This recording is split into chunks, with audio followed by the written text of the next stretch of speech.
Rev it up and welcome to Cars Yeah, show number 2532. Be prepared to be inspired.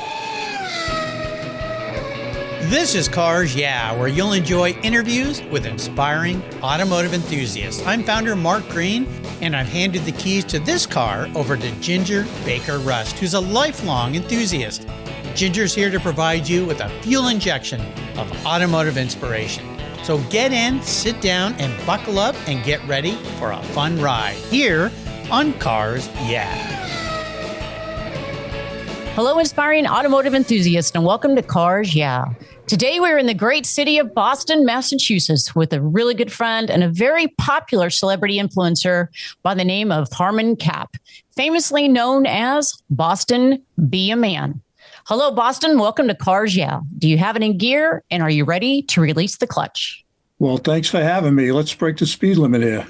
Absolutely. So, Boston, please share something about yourself that most people may not know. Okay, so this is a family show, so I'll keep it clean. I do like to cook, and I'm a good cook. Italian food's my specialty. Really? What kind of Italian food?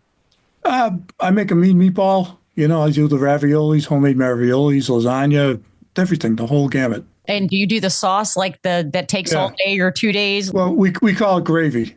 It takes all morning. It tastes the same to me as it does if I let it simmer for a couple of days. Oh, that's awesome. Yeah.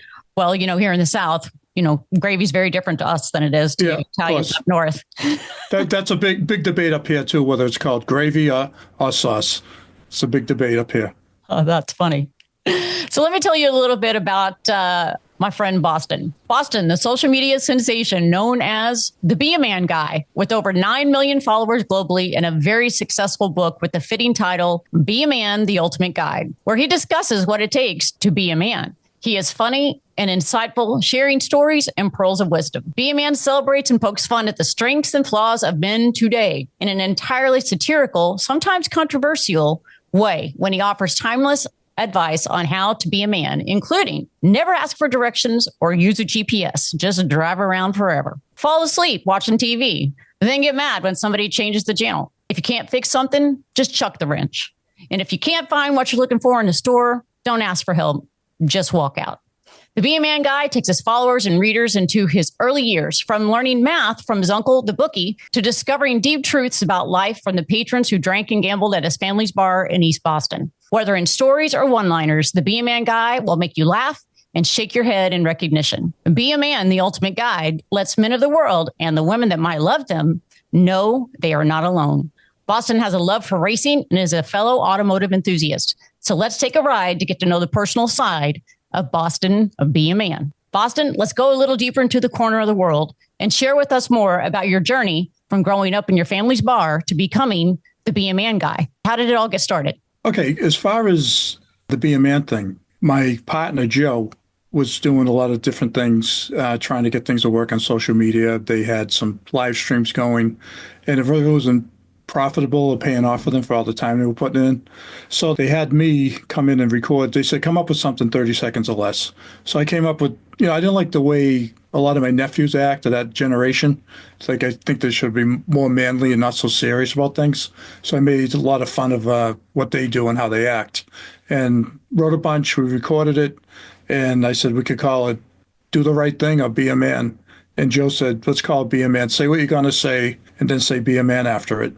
So we did. Fortunately for us, I think it was around the time of COVID, and a lot of people are on their phones. So like the November before COVID, we started it, and it just went crazy. Right away, we had 20,000 followers. My daughters was saying, Dad, what are you doing? Our friends are following you. I was like, yeah, really? What is it? I don't even know. TikTok, I thought was something to do with a watch or a clock. I really had no idea what it was. So, I started investigating and saw what was going on, and then I was like, wow, this is really going crazy. So it grew and grew and grew, especially I think COVID really hit around February, and that's when it really took off. We started to get followers in the millions, and now it keeps on growing. We're over 9 million now. Wow. Between all the platforms. We're on several platforms, yeah. Yeah, so just a couple of guys sitting around drinking a beer. Yeah, basically. It's a lot of stuff that some of it the way I think, the way my father thinks, the way I think people should think, funny things I think of that people could the way they could act. That's basically where they all come from. I write about 90 of them. I think we've released maybe 2 or 3 thousand, and we probably have like 4 or 5 thousand in the bank. So like I tell people, we usually release one a day, but if I get hit by a bus tomorrow, you'll still see my ugly mug for probably 10 years. The Be a Man guy lives on. Yeah. Were you surprised at how much it exploded and actually the reaction that you've gotten from your followers? Yes. I basically go out undercover now because my trademark is the white hat backwards. And unless I'm doing something related to Be a Man, I don't go out that way because it really, especially around here in Boston, it's really crazy. Even at the gym where I go to, I'll be on the bench press laying there. Someone will put their face like 2 inches from my face and say, "Can I have a picture?" I'm like, "Yeah, when I'm done, buddy, give me a break." Were you surprised that, so a lot of the stuff that you do, or actually most of the stuff that you do is very satirical comedy, right? And Yes. some of it's very controversial. Some of it's just downright ridiculous, but it actually does hit a chord. I mean, it really is about real things that people think or men think, or even women think about men. And you're just kind of playing off of that. Is that kind of what's happened? Yeah. I make fun of everybody. I make fun of men, women, everybody. And everybody from all walks of life seems to like it. So I guess I'm doing my job. You're doing a good job. Boston, throughout your life, I know that there are people who were great inspirations. I know you talk about that in your book. Mm-hmm. Would you share with us a key mentor who helped you to be successful? And who's been the most influential person in your life? I'd say my father, probably the most influential, although my uncles were mentors too. My father basically grew up in East Boston on the streets. His parents died when he was young. He was basically an orphan, raised by his older siblings. And he went to World War II, worked for the post office when he got out. So he was very worldly and experienced and, had the view on life that maybe wasn't PC, but he was pretty honest. So he kind of taught us like how to work, how to act, how to be loyal. And he shared a lot of his thoughts about how we should act. If we didn't act the way we should act, we didn't hear about it. We felt it physically. So that's, we used to get the strap, we used to get whacked or whatever. So, that's why when I got in fights when I got older, nothing hurt me because I'd be fighting like a 10-year-old kid and it'd be like, my father hits me a lot harder than that, pal. Well, it sounds like also that he was really good about teaching work ethic from a very young age. Yeah, he could have went the other way. Now, my uncles were mobbed up. They weren't actually made men, but they were mobbed up and, they got arrested for different things. But he was an honest guy, honest worker, religious, go to church, work hard. Like I said, big on being loyal with especially with your family and your friends and doing the right thing. He had a kind side too, but, maybe he wasn't a perfect father, but he didn't have anyone he didn't have a father growing up. So he did the best he could, like we all do. Well, I know you had a pretty tough mama too. Yeah, I'm Italian and Irish, and my mother's the Irish part, so she used to whack us too. And she's still with us. She's very strong at 89, very strong mentally. She's been through a lot in her life. She had a tough childhood too, growing up, but they both overcame where they came from. And nowadays, I think a lot of people, if they grew up like they did, they'd be on drugs or whatever. And just back then, you just had to carry on. Well, I know you personally, and I know you from both sides. I've seen you, as out in the public as the Be a Man guy, and you've been at a NASCAR race with me in Darlington a few months ago, and It was really interesting to watch how people reacted to you. That it was so funny because generally when you're in a NASCAR race, and I've worked in the racing industry for a very long time, and people were always going, "Oh my gosh, look at that driver or that pit crew guy or whoever."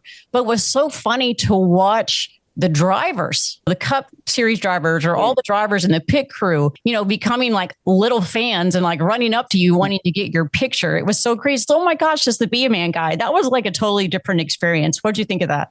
Yeah, humbling to say the least, because I follow NASCAR and, I admire everything they do, the risks they take and, their jobs. And it just, like I tell people, if I wasn't doing this and somebody said, well, that guy has 9 million followers, to me at my age, it wouldn't mean anything. It'd be like, a big deal. But to the younger people, a lot of those guys are in their 20s and 30s. To them, it's like everything. I guess they probably look at someone like me, like I used to look at athletes or movie stars, be kind of starstruck, which is humbling.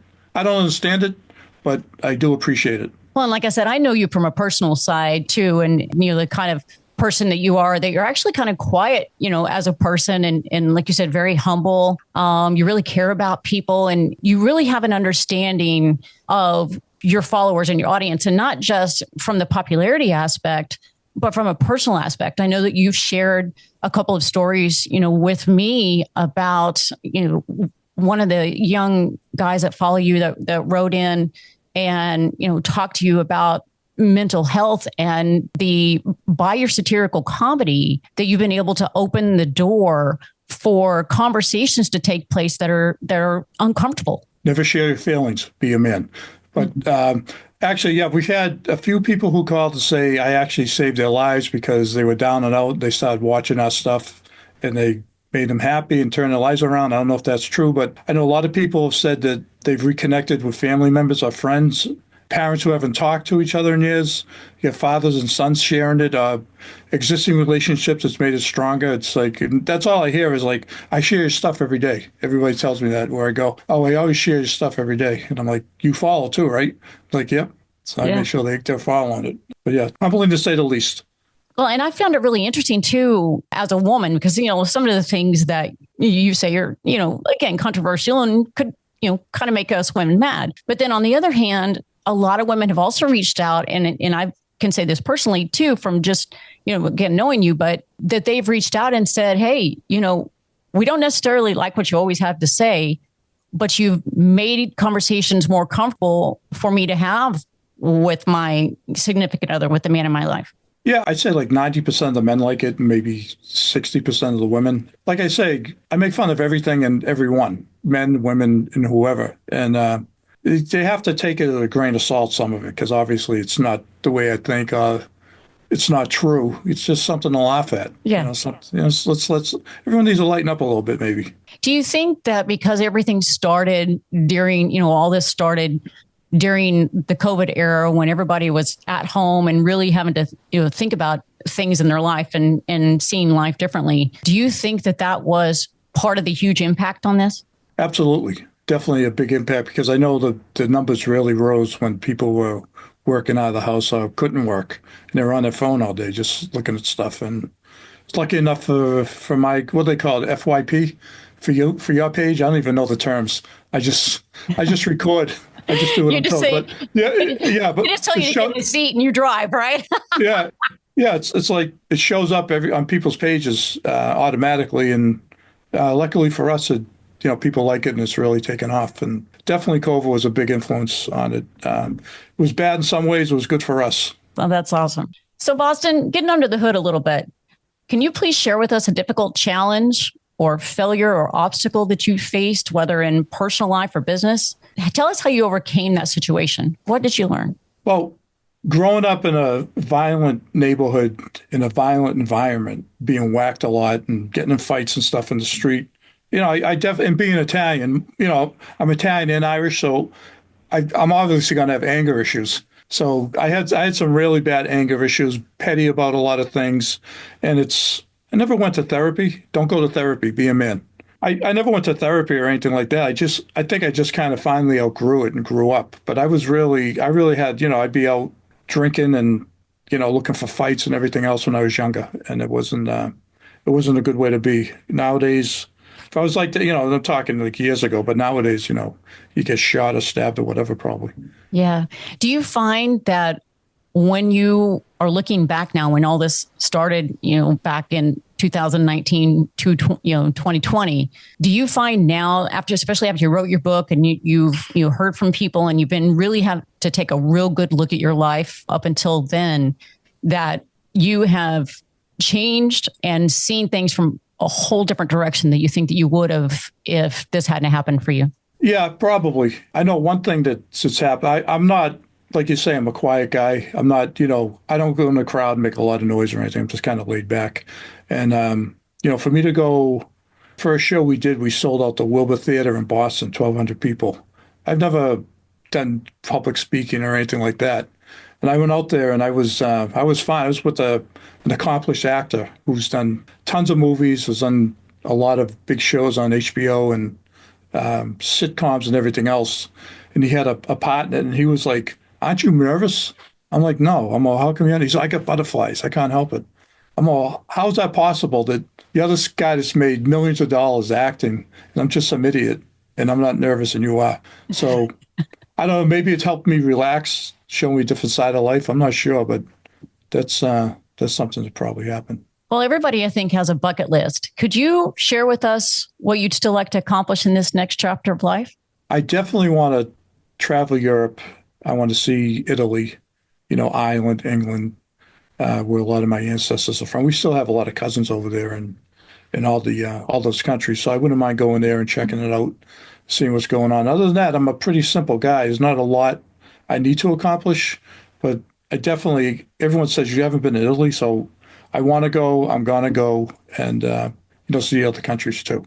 Absolutely. And I know you have got a ton of followers over in Europe. I mean, you have over 9 million followers worldwide, but it's really when you shared your statistics with me, I'm absolutely amazed at how many countries that, people see you and actually follow you. And even though everything you do is, of course, in English language, but how the different cultures, I know you share with me how the different cultures have actually reacted to the Be a Man and to the satirical, so I think that's quite amazing. When I was out in Vegas last year, I was with my buddies and again, I go out like with sunglasses and a regular baseball hat on. A bunch of guys from England came running up to me and like, oh my God, it's a Be a Man guy. I can't believe it. I was in New York City, same thing, undercover. It's like a bunch of people from the Ukraine who were fans. That was a little while ago. And then recently I was with all my cousins at a Chinese restaurant and there were a bunch of people from Greece who recognized me.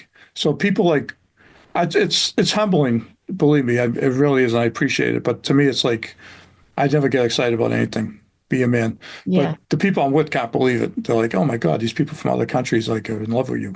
And they know who you are. Yeah. Could you ever see yourself when you were, you looking back just 5-6 years ago, could you ever imagine or seen yourself doing something like this? No, well, back before this all started, we were doing it like once a week. And the thing that Joe was doing, they were putting like one out a week. And people started to recognize me in malls. And I never had the initiative all the foresight like Joe has to like bring it to social media. But he did, thank God he did, or else I wouldn't be here. Absolutely. Well, you can talk about a couple of stories in your book about some vehicles. And I'd like to ask you, tell us about a truly special vehicle in your life. Share a great memory or experience you had with that vehicle. It's okay. So the first car I had was a 69 Plymouth Fury. My uncle gave it to me and I was up at college in the late 70s. And I was like, back then, not everyone had a car. It got maybe 8 miles a gallon. It's a big boat of a car, but we used to fit like 4 people across, 5 people in the back. That's how big it was. So we have 9 people driving around and, drinking and driving and everything else we shouldn't be doing. And we take a right and the tires would go to the right, but the whole chassis would go to the left. It was but we had a lot of good times in that car. Up at college, yeah. Yeah. Any special dates that you remember or anything like that in that car? Dates with girls in that car? Yeah. Of course, but this is a family show, so we can't get into the graphic. Let's just say college was a good time. So let's just say we're glad that the social media internet wasn't back then, right? Yeah, thank God. Yeah. We grew up in that era and we could get away with all that stuff. Get canceled before you get started. Be a man. Exactly. Yeah. Well, we play a little game here called Car Psychology and getting into your head a little bit. If you were a car, what would you be? And more importantly, why? Now, this isn't what you'd want to be, but instead how you perceive yourself manifested or be a manifested as a vehicle. Well, it'd definitely be a big manly car. I'm a Yukon Tahoe type of guy. You're a big guy, so, yeah. Yeah, so that's like that's my ultimate ride is something like that. Just black, of course, so I could be like incognito, and just cruising around the big old Tahoe. Suburban's a little too big for. I like the Tahoes more my style. Yeah, so the kind of let's see, what do they say? The forget about it style, right? Of course. Yeah. Secret Service style. Yeah, there you go. Well, I'm going to take you on the ultimate drive. Now, I am writing a blank check to Be a Man for this ultimate drive with no limitations. And I want you to have fun with this question. If I could wave a magic wand and arrange for you to go on the ultimate drive, what vehicle would it be in?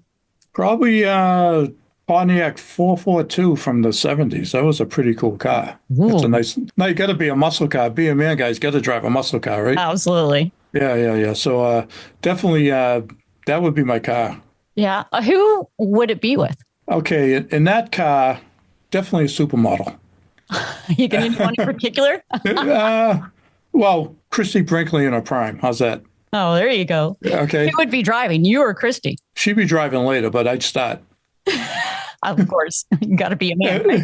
Of course. And I would just say, a question I would ask her would be like, what are you looking for in a guy? Of course. What are you looking for in a man? Ah. What do you think her response would be? She's like, it's just a three-letter word. Y-O-U. YOU. Hopefully. That's great. Yeah. Now, we talked a little bit earlier about how you have helped so many young men and people to be able to have conversations. What are some of the ways you've helped others or given back? This could be in your life or career field. I think, well, as far as I've always given to charities, anything to do with homeless people and now dementia, because that's what took my father. I always encourage people to give to those type of charities. None any in particular, whichever one someone wants to do is if you can. I think that's great. As far as, like I said, I think we've helped a lot of people patch relationships or make relationships stronger with their friends and family. And we brought people together, got people to laugh together. So, I mean, like I said, it looks like I'm doing my job, and that seems to be happening a lot. Well, that's really great. And thank you for doing what you do. You do make people laugh a lot. And I watched again at the NASCAR race and just how people reacted to you and, some of the things you said and some of the things that they said to you, about how you impacted them. And yeah. So I think it's wonderful what you're doing. Like I said, I don't always agree with it as a woman, but I think it's hilarious. I think, as far as interacting with the fans, I get along with them all. And, I'm a quiet guy, but I'm comfortable in a crowd and I can talk to anybody. And, growing up in the city and growing up with a Italian family and dealing with a lot of people, I think definitely helped me in that aspect. Yeah. So let's talk about a little bit of reading. I know you have your book, Be a Man, The Ultimate Guide. But could you share with us a great book that you've read or an article or something you've watched that you believe others could learn from? Don't read, be a man. Let's see. So I don't read a lot of books. Like this is the last book I've read is obviously my book. It takes, like I tell people, if your goal is to read 100 books in a year, on December 31st, 11:45 p.m., you're at number 99. Pick up this book and you get to number 100 real quick. Very easy reading. The last book I seriously read was years ago, before the movie came out, was Donnie Brasco. I love that movie. Love the book. The movie. See, to me, I love the book so much, and the movie was kind of a disappointment. I think it's the best. I should read it again. I think it's the best book I ever read. It was great, and it's a thick book. It went into detail about everything, where the movie you can only do it for 2 hours. But the movie was a great movie too. Yeah, that book it really went into a lot of the details that just. I think some of the things that you shared with me that you experienced growing up, with your uncles and the bar and the bookie and and all that stuff. Yeah, well, like kind of my life was kind of like a poor man's like Bronx Tale, growing up that way. Poor man's mafia movie where you got the young kid running around. I mean, like I said, they weren't involved. They weren't mafia, but they were involved with the mafia guys, and they were like low level type of what they call them, rounders, connector guys. So, I was in the bar. It was, my uncle would give me a bag of cash and say, go over to Lenny's Bakery and give this to him, and I'd run up there, not thinking of anything. And back then there was like no surveillance or, everybody got away with a lot more than they do now. Yeah. Yeah. So I was always involved helping them running an errand, running to get money from this guy, running money to this guy. I guess I was like a bag man. Or you could call me a bag boy back then. Well, do you see a Be a Man, The Ultimate Guide 2.0 book coming out sometime later or in the near future? I think so, because there's a lot we didn't cover.